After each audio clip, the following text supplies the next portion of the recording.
What would you do if your entire life was dictated by someone else's shame? At 20 years old, my father's shame of being poor turned me into merchandise.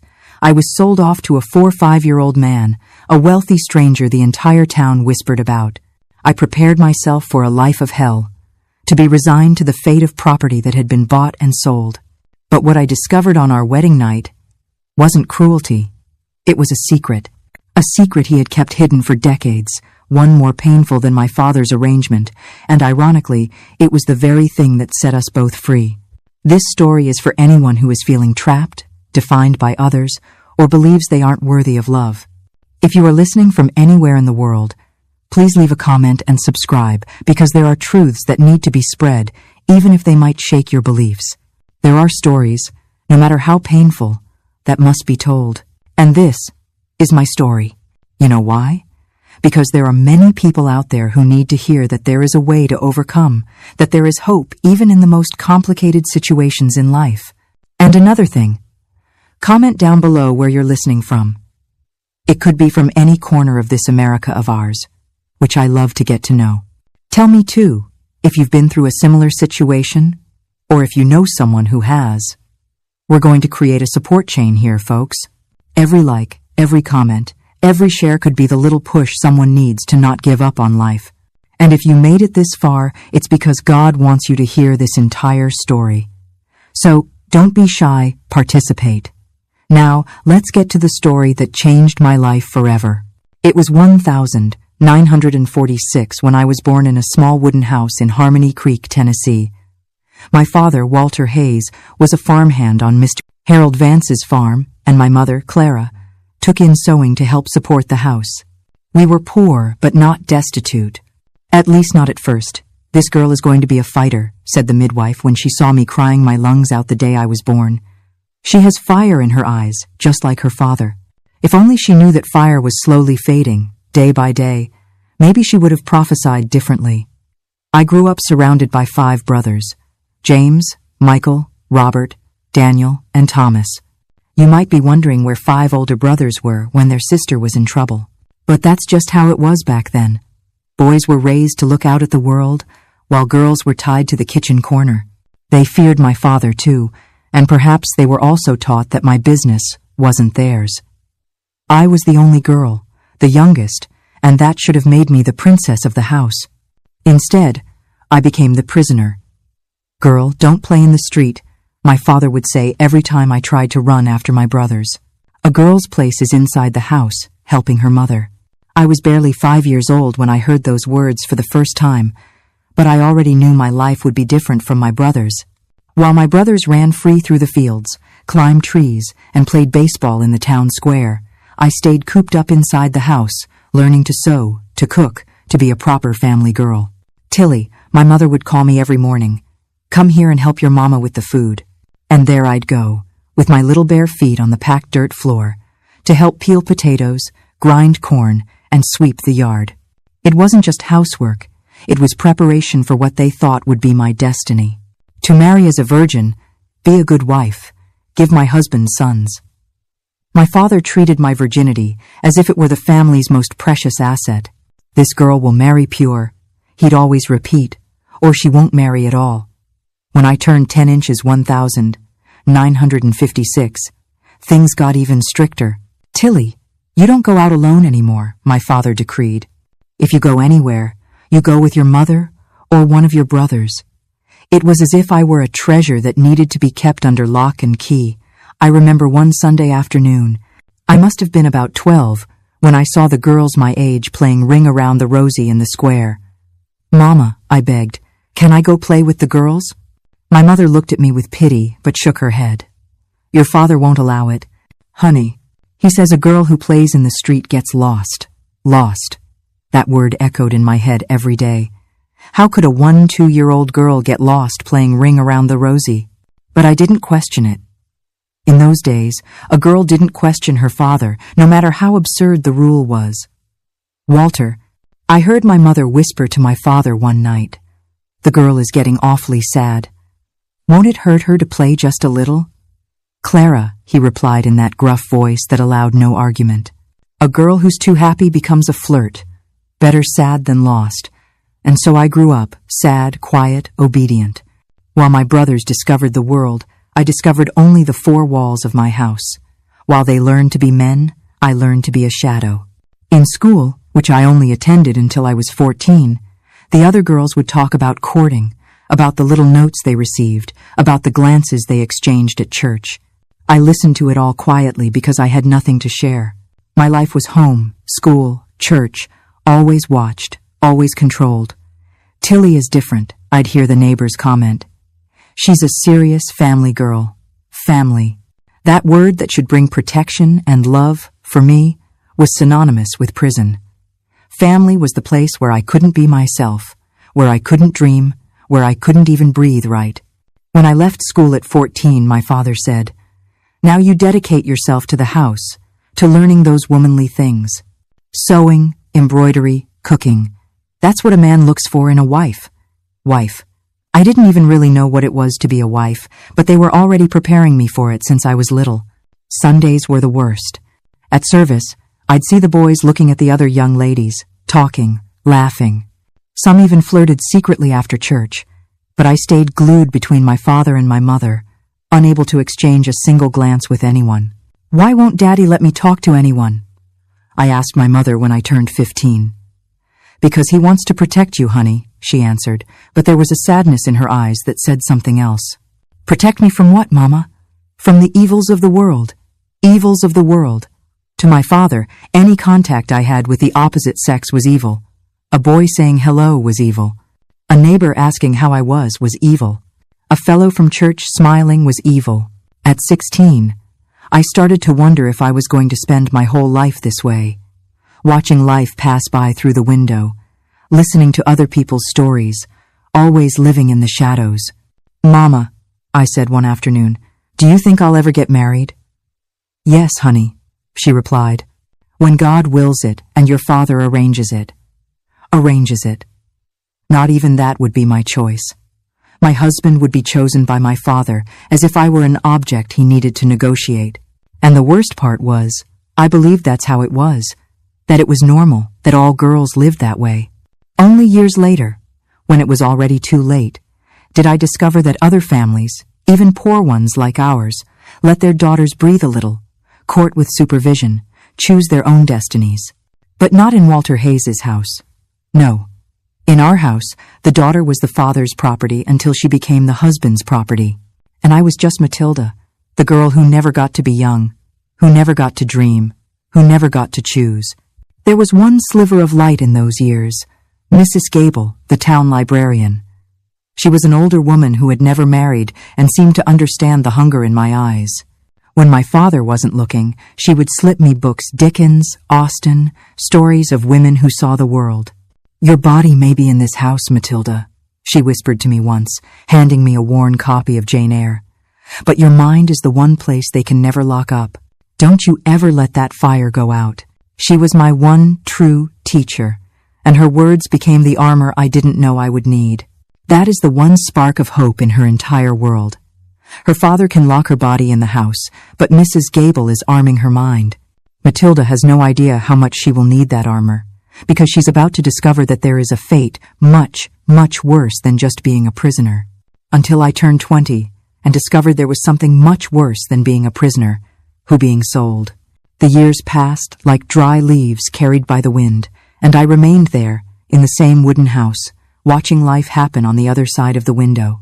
When I turned 17 inches 1,963, things became even more suffocating. Tilly is a young lady now. I heard my father comment to my mother one night, "We have to watch her more," as if he didn't watch me enough already. I couldn't even go to the well to get water alone. He'd send one of my brothers with me. "Daddy," I said one morning, gathering my courage, "all the girls my age are already courting. Can I at least talk to someone at church?" The look he gave me was as if I had committed the worst of sins. "Talk for what?" he asked, his voice thick with anger. "To look for trouble? To get people in town talking about you?" "It's not to look for trouble, Daddy," I insisted, trembling inside. "It's just that I feel so lonely here in the house." "Lonely?" he repeated, standing up from his chair. "You have a mother, You have brothers. You have a home. You have food. What loneliness is that? How could I explain to him that the loneliness wasn't a lack of people around, but a lack of freedom to be a person? Walter, my mother tried to intercede. The girl just wants. The girl just wants what she can't have, he cut her off, and she's not going to have it. A decent girl doesn't go chasing after men. The man comes after the girl when the time is right. The right time. But when would that right time be? At 18? At 20? At 30? Or never? I began to suspect that my father wanted to keep me a virgin and single forever, like some altar saint that couldn't be touched. In town, stories about me ran wild. That Hayes girl is strange. I'd hear some women comment at the market. She's already 17, and I've never seen her talking to a single boy.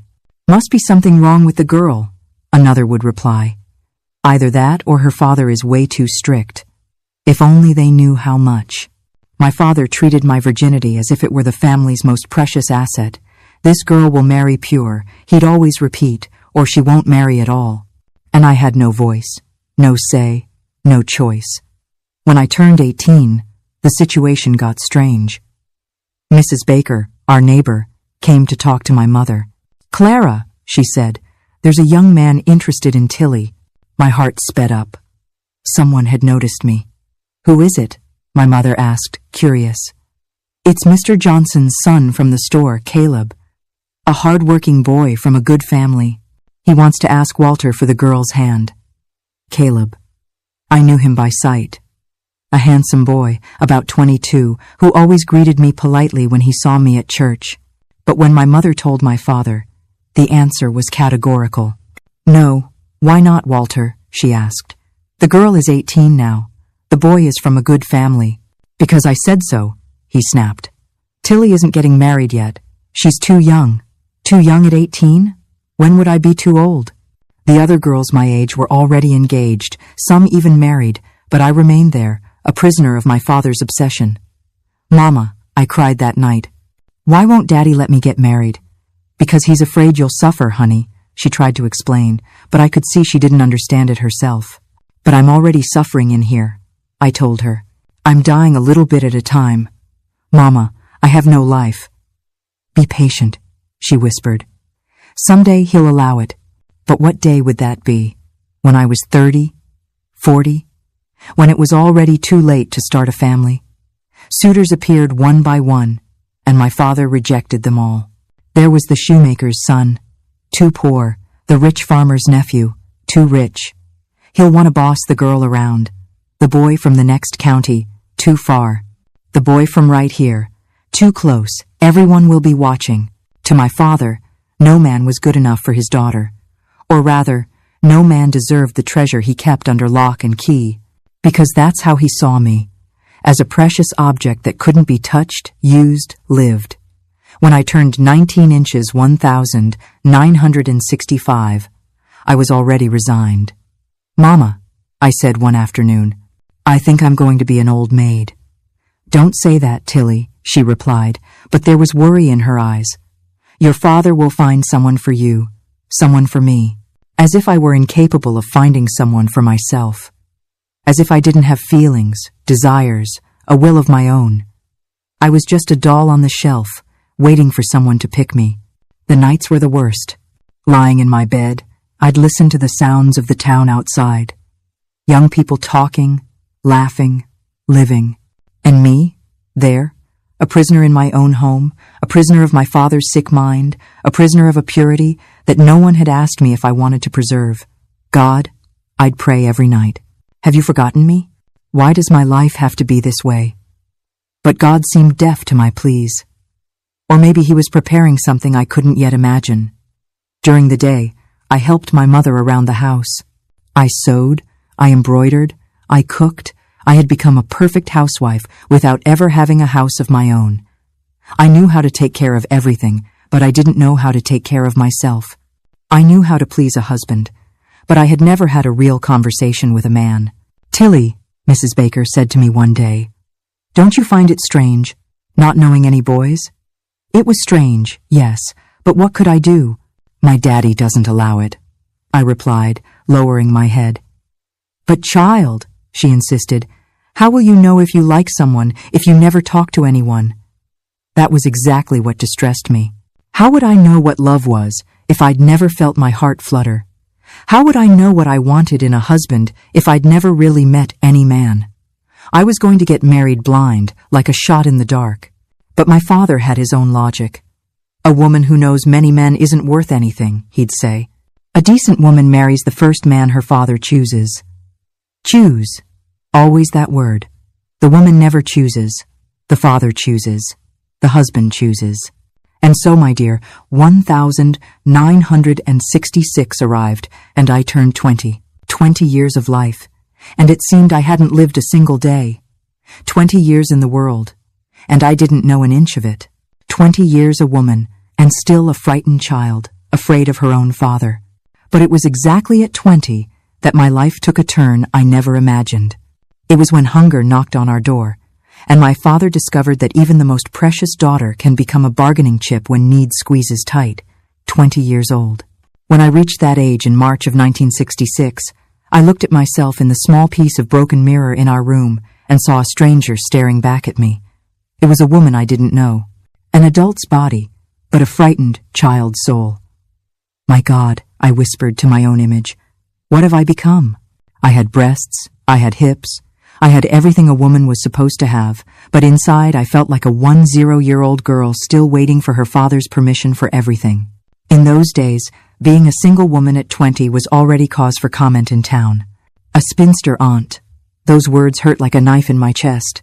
Mama, I asked one morning, what's wrong with me? My mother stopped sifting the flour and looked at me tenderly. There's nothing wrong with you, honey. Any man would be lucky to marry you. Then why does nobody want me? It's not that they don't want you, she sighed. It's that your father doesn't let anyone get close. And it was true. At 20 years old, I had never had a real kiss. I had never held a boy's hand. I had never felt those butterflies in my stomach that other women talked about when they liked someone. It was as if a part of me had been ripped out before it was even born. Clara, I heard my father talking to my mother one night. The girl is being left on the shelf. On the shelf. Like a boat that gets stuck in the sand and can't sail. Walter, my mother replied, you don't accept a single suitor. How is she going to get married if you scare them all away? Because no one suitable has shown up yet, he grumbled. It's just kids with no future or shameless old men. No future. Shameless. To my father, all men were either too young or too old, too poor or too rich, too much of this or too much of that. It was never right. That same year, another suitor appeared, Ethan Moore, a 5-year-old merchant's son who had seen me at church and taken an interest in me. Walter, his father, came to talk. My son wants to marry your daughter. My heart sped up when I found out. Ethan was handsome, hard-working, from a known family, but when my father returned from the talk, the answer was the same as always. He's not suitable. Why isn't he suitable, Daddy? I dared to ask. Because I know the family. His father is a womanizer. The apple doesn't fall far from the tree. My father saw evil in everything and everyone.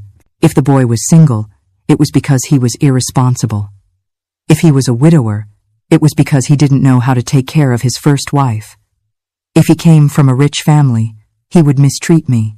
If he came from a poor family, he wouldn't support me. Mama, I cried that night, I'm going to die an old maid. No, honey, she tried to console me. God will send someone for you. But what God was this, who let a daughter wither in her father's house while life rushed by?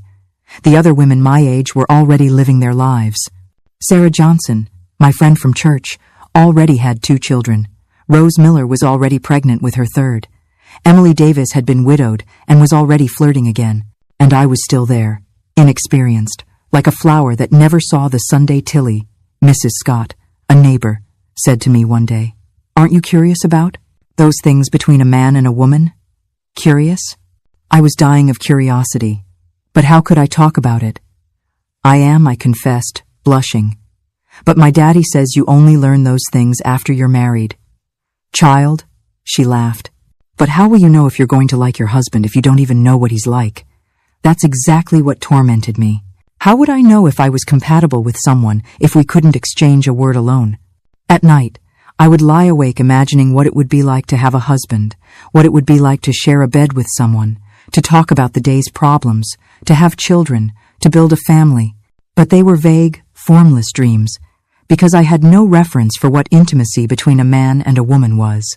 "Mama," I asked one day, gathering all my courage, "what is it like the things between a husband and wife?" My mother turned red as a tomato. "Tilly," she said, scandalized, "you'll learn those things when you get married. It's not a topic for a single young lady." But all the other single young ladies knew something. They had all had at least one secret beau. They had exchanged a few kisses, felt some emotions. Only I lived in that glass bell jar, protected from everything, even from life itself. At 20, I knew how to embroider, sew, cook, wash, iron, and clean a house. I knew how to take care of children because I helped mind the neighbors' little ones. I knew everything a wife needed to know, except the most important part, how to be a woman. Tilly.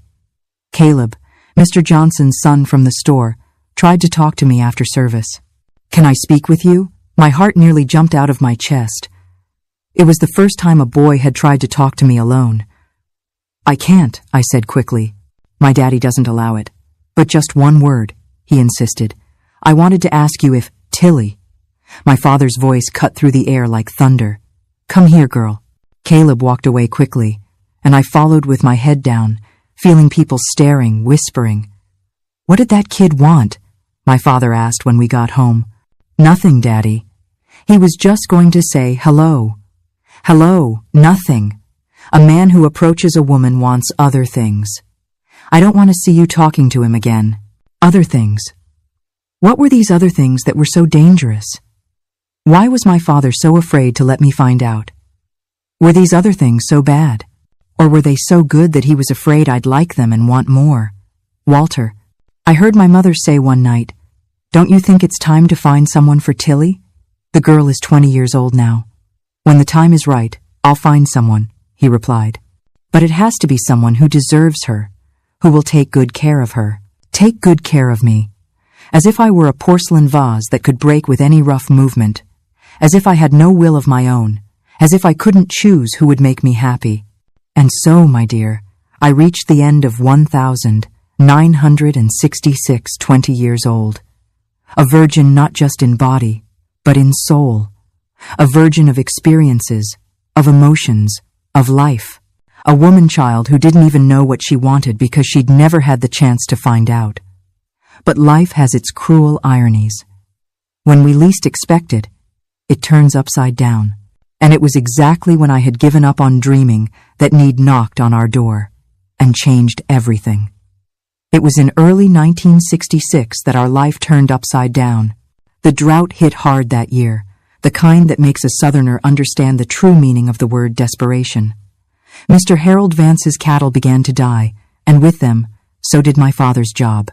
"Walter," said the boss one morning, taking off his hat as a sign of respect, "you're a good hand, but I have no way to pay anyone anymore. The farm is broke." My father came home that day with the saddest face I had ever seen in my life. "And now, Walter?" my mother asked, her voice trembling. "Now we'll manage," he replied, but I could see he didn't know how. At 52, my father had never done anything other than work cattle. He couldn't read, couldn't write, had no trade. The first few months were difficult, but still bearable. My mother sewed more intensely. My brothers looked for work here and there, and we survived on the little we had. But when May of that year arrived, the situation became desperate. "There's nothing left," my mother said one night, showing the empty pantry tin. "The flour is gone, the beans are gone, there's only a handful of corn left. Corn that we ate boiled instead of rice, that we mixed with water instead of milk." "Mama," I said, "I can get a job. I know how to sew. I can wash clothes for people." "A girl from a good family doesn't work outside the home," my father cut in sharply. "What will people think? What would they think? That we were poor. But we were already poor anyway.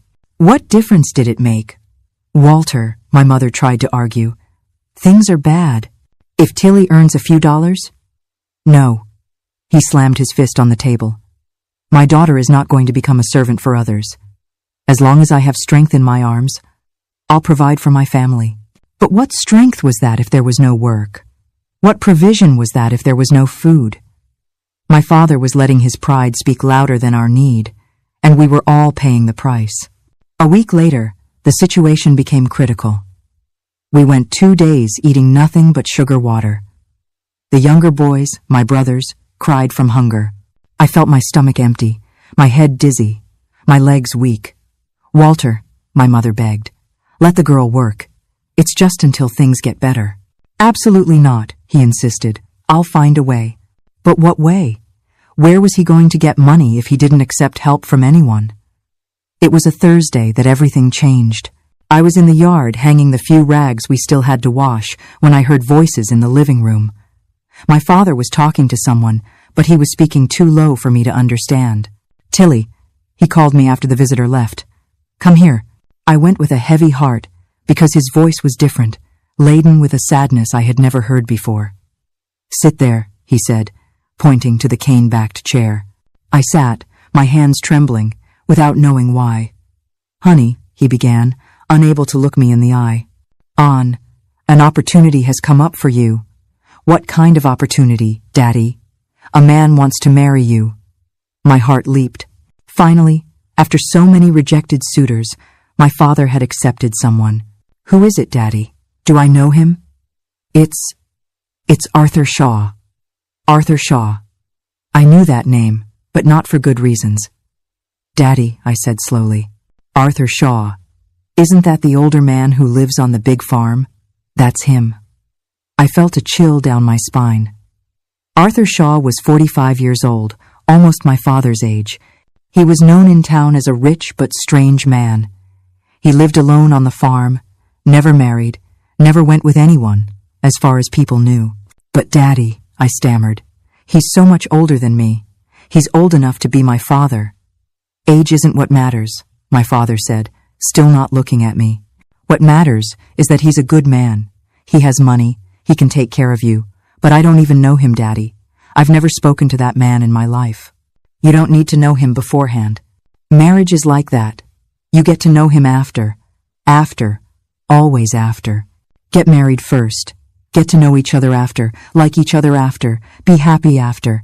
And if I don't like him, you'll come to like him. He's a good man, hard-working, has a farm, has cattle, has money. Money. That word my father repeated 3 times. That's when I understood. This wasn't about whether I liked him or not. This was about need. Daddy, I whispered, feeling the tears well up. Are you selling me? The silence that followed was the answer. My father hung his head, his hands trembling. It's not selling, honey. It's arranging your future. Arranging my future, or saving the family from starvation. He looked at me then, and I saw tears in his eyes too. Tilly, he said, his voice cracking. You don't know how much it hurts a father's heart to have to do this. But there's no other way. Yes, there is, Daddy. I can work. I can help another way. Work where? Doing what? You don't know how to do anything but housework. Then teach me. Let me learn. There's no time. The situation is critical. If it's not now,